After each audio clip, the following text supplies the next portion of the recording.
स्वागत है मित्रों। तो चलो स्टार्ट करते हैं आज की स्टोरी। और जैसे कि हमने देखा था कि क्यू घर आ चुका है और उसका दोस्त उससे पूछ रहा था कि क्या हुआ है, क्यू ऐसे क्यों शक्ल बनाकर रखे हो, क्या तुम ठीक हो। और क्यू को देखकर तो ऐसा लग रहा था कि उसको किसी ने शायद लूट लिया है। फिर हम देखते हैं कि क्यू ने जैसे अपने घर का हालत करके रखा हुआ था एकदम मेसी। जब क्यू फ्रेश होने के लिए जाता है तब उसका दोस्त उसके घर को एकदम चकाचक कर देता है। कितना अच्छा दोस्त है। खैर, और दूसरे ही सीन पर हम ये देखते हैं कि क्यू और उसका दोस्त यॉन वो दोनों बैठकर ड्रिंक कर रहे थे और एक साथ बातें कर रहे थे। और ड्रिंक करते वक्त क्यू एक अजीब सा ही शक्ल बना रहा था। और तब यॉन कहने लगता है, तुम और तुम्हारे भाई मिलकर बहुत ही अच्छे से बिजनेस चला रहे हो, फिर भी क्यों तुम्हें अभी तक ड्रिंक करना नहीं आया। फिर योंग बातों ही बातों में बताने लगता है कि कैसे वो क्यू के कंपनी पे आया और कैसे उसे क्यू का भाई पसंद आ गया। योन कह रहा था कि मैं मेरा ग्रेजुएशन कंप्लीट करते ही तुम्हारे कंपनी में इंटरव्यू के लिए आया था और लास्ट राउंड इंटरव्यू का तुम्हारे भाई ने ही लिया था, जो उस समय भी वाइस प्रेसिडेंट थे कंपनी के। और इंटरव्यू के लास्ट राउंड पे मैं मेरे आइडल टाइप के सामने बैठा हुआ था, मतलब तुम्हारे भाई के सामने। और उस समय मैं बहुत ज्यादा नर्वस था, ऐसा लग रहा था कि शायद मैं मर ही जाऊंगा उस समय। तब तुम्हारे भाई ने एक क्वेश्चन मुझसे पूछा था जो सुन के तो मैं सरप्राइज ही हो गया था इंटरव्यू के टाइम। और उन्होंने मुझसे पूछा था कि क्या मैं ड्रिंक करता हूँ। तब मैं बहुत ही लाउडली इसका आंसर दिया था और मैंने कहा था कि हाँ मैं करता हूँ, यही तो मेरा स्पेशलिटी है। और मेरा आंसर सुनने के बाद तुम्हारा भाई तो मुस्कुराने लगता है और कहने लगता है कि मैंने तो ऐसे ही कहा था, मैं तो सिर्फ जानना चाहता था कि तुम ड्रिंक करते हो या फिर नहीं। खैर, फिर योंग क्यू को पकड़ कर कहने लगता है कि उस समय जब तुम्हारा भाई मुझे देखकर मुस्कुरा रहा था तब मुझे ऐसा लग रहा था कि मैं उनके सामने कोई छोटा सा बच्चा हूँ। फिर अचानक से योंग दुखी हो जाता है और क्यू से कहने लगता है कि मैं तो कोई ओमेन नहीं हूँ ना, और तुम्हारा भाई तो हमेशा से ही स्ट्रेट थे। क्यू, तुम्हारा भाई बहुत जल्दी या फिर कभी ना कभी तो शादी कर लेगा और तब मेरा दिल टूट जाएगा। तो क्यू, मैं ये कह सकता हूँ कि मैं तुम्हारा फीलिंग को अभी समझ पा रहा हूँ। तब क्यू कहने लगता है कि हाँ तुम मेरा फीलिंग को समझ पा रहे हो, पर मेरा भाई तो सिर्फ तुम्हारे लिए क्रश है ना। तब योन कहने लगता है क्यू से कि अरे पगले, क्रश तो प्यार ही होता है। खैर, तब क्यू सीरियस होकर कहने लगता है कि अगर मैं ये सारी बातें सोचूं तो योजिन तो स्ट्रेट नहीं था ना, पर वो एक बाइसेक्सुअल था। वो तो सिर्फ मैं ही था। खैर, पर योजिन तो किसी ओमेन के साथ भी रह सकता है। खैर, योजिन को प्यार हो गया और उसने किसी ओमेन के साथ शादी कर ली। तो क्या मैं उन दोनों को ब्लेसिंग दूं? तब योन कहने लगता है कि हाँ हाँ ब्लेसिंग दो उन्हें और भूल जाओ उस आदमी को और दूर रहना उससे। तब क्यू योन से कहने लगता है कि अगर मेरे भाई ने दोबारा शादी कर ली तो तुम भी मेरे भाई से दूर रहना।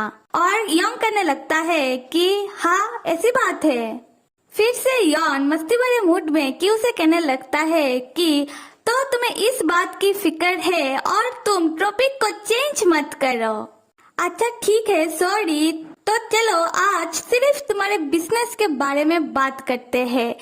और ये कहने के बाद योन मीन का वही कार्ड जिसको क्यू ने पहले तो फाड़ दिया था बाद में चिपका दिया था, वो कार्ड दिखाते हुए क्यू से कहने लगता है, ये बिजनेस कार्ड पहले तो शायद इसको फाड़ दिया और बाद में इसे इतना अच्छे से चिपका दिया। और ये कार्ड देखने के बाद क्यू का तो होश ही उड़ जाता है। तब योन से पूछने लगता है कि ये कार्ड तुम्हें किधर से मिला। योंग कहने लगता है क्यू से कि ये चल रहा है पीठ पीछे। अगर लोगों को इस बारे में मालूम ना हो तो लोग तो यही सोचेंगे कि ये ट्विस्ट लव स्टोरी है। और क्यों बताओ, ये वही लड़के का कार्ड है ना जिसको तुम उस दिन मिले थे। तब क्यू नाराज हो जाता है और योन से कहने लगता है कि तुम बहुत ज्यादा इरिटेटिंग हो, मेरे भाई तुम्हें पसंद नहीं करेंगे। और ये सुनने के बाद यॉन तो गुस्से में आग बबूला हो जाता है और क्यू से कहने लगता है कि तुमने मुझे ऐसी बात कैसे कही, तुम बहुत बुरे हो और तुम्हारा खुद का रिलेशनशिप क्या है। तब उन दोनों के बीच एक स्वीट सा लड़ाई हो जाता है और वो दोनों एक दूसरे के रिलेशनशिप लेकर एक दूसरे को ताना मारने लगते हैं। बाद में यॉन कहने लगता है कि अगर हमने ऐसी ही लड़ाई की तो हम एक दूसरे का ही इंसल्ट करते रहेंगे। और ये कहने के बाद यॉन तो भाग जाता है और क्यू उसके पीछे पीछे भागता है, वो भी लड़ाई को कंटिन्यू करने के लिए। अगली सुबह यॉन और क्यू एक साथ ऑफिस आ रहे थे, वो भी चिपक कर और बातें कर के, और जिसको क्यू का भाई नोटिस कर लेता है और वो उन दोनों को ऐसे देखकर वो तो कुछ और ही सोच रहा था और अंदर ही अंदर जल रहा था और अपने मन में कह रहा था कि वो दोनों एक साथ कहाँ से आ रहे हैं, वो दोनों एक ही एरिया में तो नहीं रहते हैं। और उसी वक्त आँख में घी डालने का काम करती है ऑफिस की दो लड़कियां जो आपस में बात करती हुई आ रही थी, वो भी क्यू और उसकी दोस्त को देखते हुए, जो कह रही थी कि क्यू और यॉन वो दोनों कितने ज्यादा क्लोज है ना, ऐसा मान सकते हैं कि वो कंपनी के सीक्रेट मॉडल सीपी है।